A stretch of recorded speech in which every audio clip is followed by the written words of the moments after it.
Ushbu musobaqada Yangibozor jamoasini 1-0 hisobida yutdik. Guruhda birinchi o'rinda boryapmiz. Bugun men gol urdim. Men ko'p gollarni urib, Shamratov, Fayzullayevlarga o'xshab chempion bo'lishni xohlayman.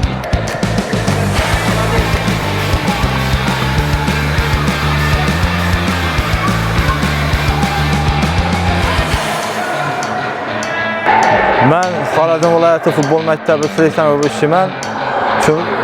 Bugun mana 5-6 sinf o'quvchilari o'rtasida futbolimiz kelajagi sening qo'lingda shahar ostida bo'lib o'tayotgan futbol musobaqasiga kelib, mana selektsiya ishlari bo'yicha ish olib boryapman.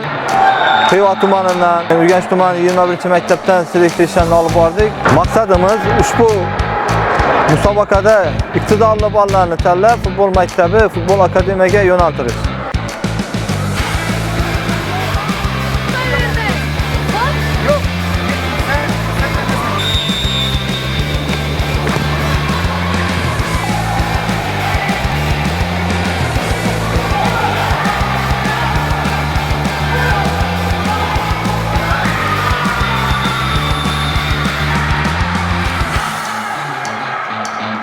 Mana bugun bizlar futbolimiz kelajagi sening qo'lingda degan musobaqada qatnashdik va Tuproqqal'a jamoasini 3-1 hisobida yutdik. Bizlar hozir 7 ochko bilan bu musobaqada birinchi o'rinda turibmiz.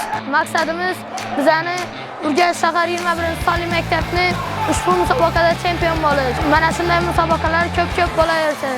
Bizani maktabimizdan ham boshqa maktablarda ham bolalar qatnashsin. Bu musobaqani tashkil qilgan odamlarga katta rahmat.